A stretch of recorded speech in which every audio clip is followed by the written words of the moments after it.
Good morning, Quadcopter 101 here with a neat new drone. This really is a neat drone. This is the SJRC F11S model Pro 4K. Now that S means this comes with optical flow. There's two versions of this, with and without optical flow. The basic F11 Pro 4K does not have optical flow. This does, the S version, and I'll discuss that here shortly. I'm going to break this review down into two separate reviews. Where I go over this is the tabletop review, and then I'm going to do the flight review following that. The reason being, folks, I'm in Erie, Pennsylvania now, and I have not seen the sun in 3 weeks. Okay, lots of snow, lots of rain, and lots of wind. As soon as I get a nice day, I will take this outside because it's very important to fly this in the sun, and I'll discuss that here shortly. Okay, but let's go over the drone and what you get with the drone, what it can do, describing it before we actually take it out into the field, because there's a lot to cover here, and it really does need to be broken down into two separate parts. First off, this drone does come with a very nice carrying case. I always forget to show the carrying case, so now I do this in the beginning of the review. For the drone, the controller and its optional features or optional things that you might want to include with the drone in the case. Okay, but let's talk about the drone itself first, starting off with the drone. It is a folding drone to make for portability, and again, for portability it does come with a carrying case, so you can fold it up and shut it like so. Close the back ones first, and then the front ones first to close it up, and they open up like so. So again, folding drone for portability. Now this is not a lightweight drone, folks. This weighs 585 grams. Okay, it's somewhat of a heavy drone, and with that in mind, it is going to require registration in most countries. You get this drone, you're likely going to need to register it in your country. Now it is a GPS drone, GPS GLONASS, which means rapid GPS lock-on with this drone.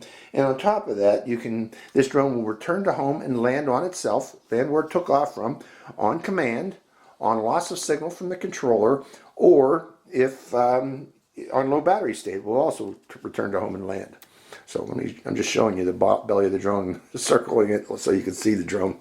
Other things about it, I did mention this is the S version with optical flow sensor. Okay, now keep in mind the F11 version without the S, the F11 version does not have this optical flow sensor. It's not there. But the S model, which this is, does. Now you notice down here in the belly that also suggests that it has acoustic sensors. These are not acoustic sensors, folks. There's nothing in there. They're just for looks right now. But again, someday they may include a follow-on version with acoustic sensors for looking, helping with altitude hold control in addition to the barometer control. Acoustic versions do well in maintaining altitude very steadily because they're using sound bouncing off the ground, like a radar or a sonar system bouncing off the ground. But this version, again, does not have acoustic sensors, but it has little slots here, which I guess for a future version they will include acoustics with this. Okay, let's talk about this optical flow sensor. I only touched upon it earlier, saying the difference of F11S versus the base F11 version. But what is optical flow? Optical flow looks down. This is a camera, folks. This optical flow sensor on the S version is a camera that looks down from the bottom of the drone, from the belly of the drone, directly below it. And what it does is it uses that view that it's seeing to help maintain stability in the horizontal plane, to keep this from wandering around right and left, horizontally like that. Okay. In addition, now the GPS also does that. Okay, tries to keep it, but there's still a little bit of an error when from the GPS signal, so the drone might still wander around just a little bit with GPS. So that optical flow sensor helps lock on a horizontal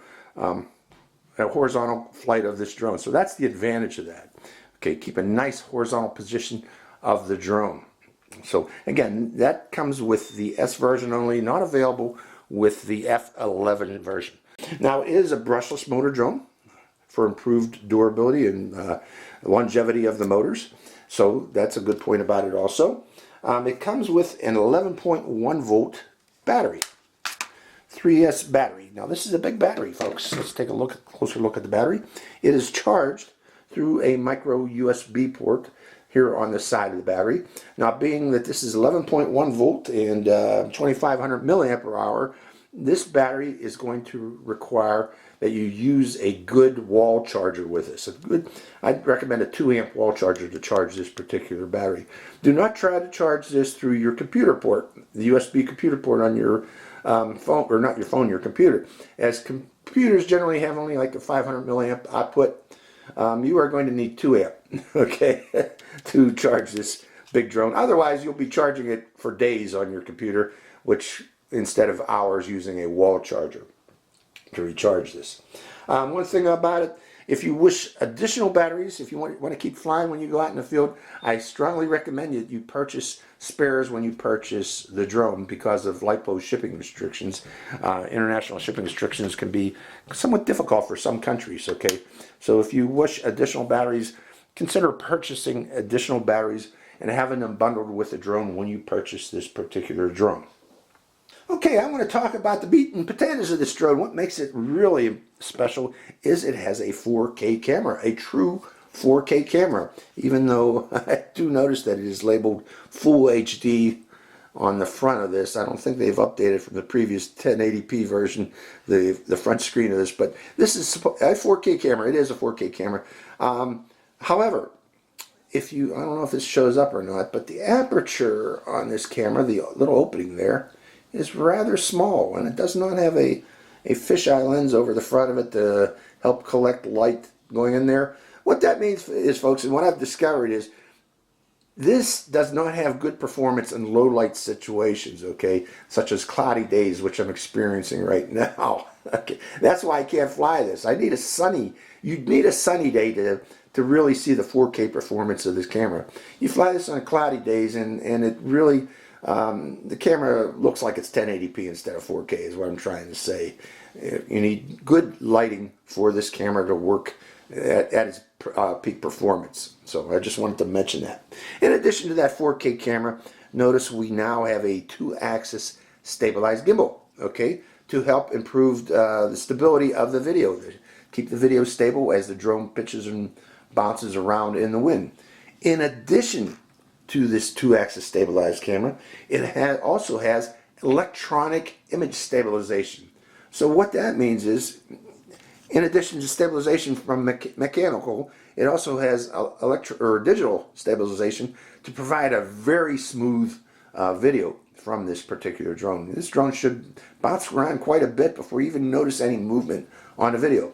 Now, there's good and bad in that, okay? First off, this drone only records the 4K video to a micro SD card slot on the side of the drone, right here. And you cannot change it or downgrade it to 1080p. It has to be 4K. It only records 4K to this camera. And when I'm saying 4K, I'm talking 3840 by 2160 pixel. That's both for the video from the drone at 30 frames per second, by the way, and also for photos. The photos are simply frame grabs of that video, okay? Now, since this is 4K and it only records 4K, you are going to need a good card, a very good card. Now, this can understand 32 gigabyte up to 128 gigabyte. But in addition to that, you are going to need a U3 card. What I mean U3? I mean the write speed of the card is U3. I don't know if that's coming in or not. There's a tiny little U there with a 3 in the center of it. That is the speed of the card that you are going to need to properly record 4K video. If you went with just a Class 10 card, I guarantee your Class 10 is probably going to choke as it tries to record 4K video, okay? You're going to get intermittent breaks in the video, stuttering in the video. A Class 10 card just cannot keep up with writing down 4K video, especially at 30 frames per second resolution or frame speed. Other things about it, I mentioned the SD card recording. Now, I only brushed on it, but I said that you can't downgrade it to 1080p, okay? It has to be recorded at 4K. What this means, folks, is for those of you that have older computers like me, you're going to have some problems editing that 4K video. Okay, you might even have problems viewing that 4K video on your computer. They might also break up and slow down and see a lot of frame dropping. That's because your computer can't keep up with it. Can't keep up with processing a 4K video. Okay, so what I need to do in my case is I have to separately take each of the videos that's recorded from this drone and then use a video processing program to downgrade it to 1080p. And in fact, that's what I'm going to do with my video that I post on YouTube. Okay, the flight video. But I know a lot of you are interested in seeing the true 4K. I am also going to upload separately a third video of directly from the SD card to show you what the true 4K video is from this particular drone. I'm not going to edit it. I'm just going to upload it raw from the 4K onto YouTube. YouTube will process it some, but they'll keep it in good true 4K resolution so you can see the actual performance of this camera. Okay, this drone also has FPV capability along with advanced flight control capability of circle me, follow me, and waypoints. And the way that is done is through an app. It's done through your phone, and the name of that app is the SJRC Pro app, available on Google Play and iTunes. Now, that particular app requires 802.11 AC Wi-Fi. And as always, I need to stress that not everybody has 802.11 AC Wi-Fi on their phone. Okay, so before purchasing this drone, I strongly recommend that you first verify that your phone indeed does have 802.11 AC Wi-Fi, or you will be very disappointed when you get this drone and you see you can't view the video through your phone because your phone's too old. Okay, it doesn't have 802.11 AC Wi-Fi. And the way that you can verify if your phone has 802.11 AC is to Google your phone's name along with 802.11 and the other term specifications. So 802.11, your phone's name and specifications. And then see if 802.11 AC shows up in the search results. If you don't see 802.11 AC with your phone's specifications, don't buy this drone or you will be disappointed. Okay. Other improvements on this drone is they say that this drone has 1,200 meters, up to 1,200 meters FPV range. I find that hard to believe, and the reason why is the controller does not have a relay in it. That means they're depending that the transmission power from this particular drone will take you out to 1,200 meters. I have yet to see a drone that uses Wi-Fi as its transmission system reach extended ranges like that, digital extended ranges like that, without using a relay in the controller. So I have some doubts about that, and really I can't demonstrate that where I am here in Erie, Pennsylvania, like I used to be able to out in the desert, because I just don't have the real estate to fly that far out here. So I do have some doubts, but I will not be able to verify that in my review. I'm sorry, folks. Okay, let's talk about the controller.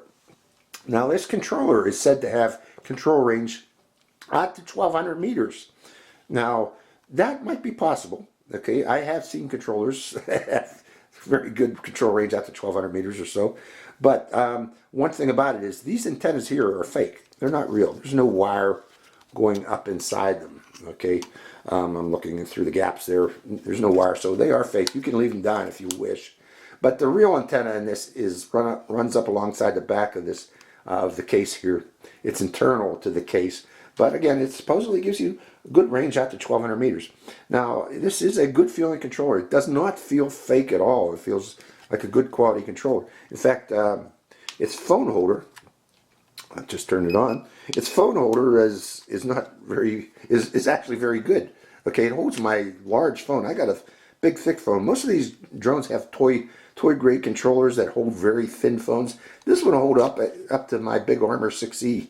Okay, rugged phones, the big thick ones. This will do it. Okay, so I like this particular controller because of that. Let me turn this off here. Other things about it. Let's go over the buttons on this. First off, this drone has a zoom control right here for controlling the zoom from the camera. However, when you use this zoom control, all it does is zoom, it's digital zoom through your phone only, through the FPV video that you're receiving on your phone.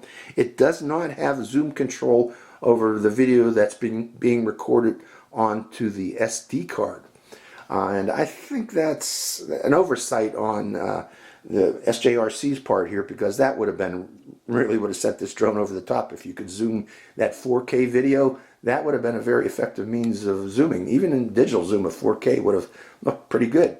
However, when you're recording, zooming FPV, or you're recording the received Wi-Fi FPV video, that's low resolution to start with, around 720 to 1080p, and when you zoom in, you're going to get a lot of pixelation of that particular video. So again, I think SJRC missed the mark there, missed the opportunity of including zoom of the 4K video. That would have been awesome if they would have been able to do that.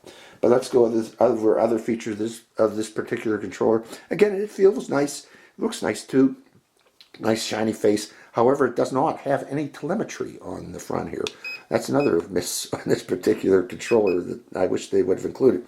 Being able to see the distance, the range of the drone, the altitude of the drone, and maybe even the heading of the drone. That would have been nice if they would have been able to control it. But what they do is they have the flight modes of the particular drone. Let's talk about them real quick here.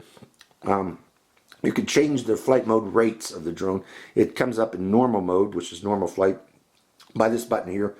By pressing that button, it goes to sport mode, which is high-speed flight of the drone. But if you're using the camera of this drone, you're going to want to keep the drone nice and steady and not jerk around too fast with that. So you want to go to what's called camera mode.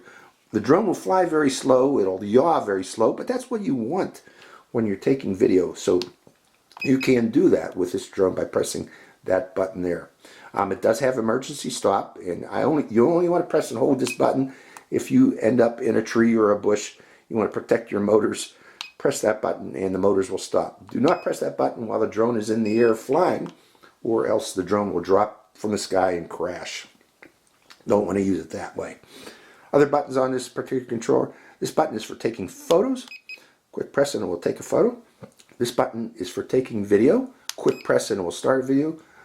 Another quick press will stop the video. And if you hold this button down for 3 seconds, the drone will enter into headless mode. So be careful there, folks. I seen a person on RC groups that was wondering what happened to the drone because they couldn't control the direction it was flying with yaw. It's because they accidentally turned on headless mode by holding this button down too long. Again, I did mention that this is for controlling the zoom of the app. Okay, the FPV video that you're viewing on the app, you can control through there, and that scroll there. And finally, on the right here, this is for raising and lowering the gimbal of the camera. You can point the lens up or down by using this scroll wheel here. It does have automatic return to home and landing on command by pressing this button here. Or say, let's turn that off. If you notice the drone going into toilet bowl effect and you want to come out of GPS mode, which when it goes into toilet bowl effect, that means you need to recalibrate the drone's sensors, compass sensors. But you don't want to be going in toilet bowl effect because you can crash that way. You could turn off the GPS, is what I'm just trying to say, is by pressing this button and holding it down for 3 seconds like so, and that turns off GPS. If you want to turn it back on, you press it again, hold it for 3 seconds, it goes back to GPS mode. Other things about the controller, this is throttle, up, down, left, right, yaw, pitch, and roll. But also you can enter compass calibration mode by bringing both sticks up and inboard, and then the drone will go into compass calibration mode, and I'll go into detail on that when we go flying out into the field. And you can also calibrate the gyros on this drone to maintain steady horizontal flight, especially in optical flow mode, by going up and outboard like so. And I've got to go talk about optical flow here in a second. And finally, to start the motors and stop the motors, you bring the sticks down and inboard, hold them like so, and that will start the motors and also stop the motors. You can also control orbit from this drone, orbit position, without using the app, by using this controller only, by pressing and holding both buttons down here, these photo button and the video button simultaneously, and that will enter or start orbit mode, and the position where the drone is will be the center of the orbit, and then you control the diameter of the orbit by pushing forward or pulling back on the pitch stick, and then when you're ready to start the orbit, you press both these sticks or both of these buttons together again, and then it will start orbit.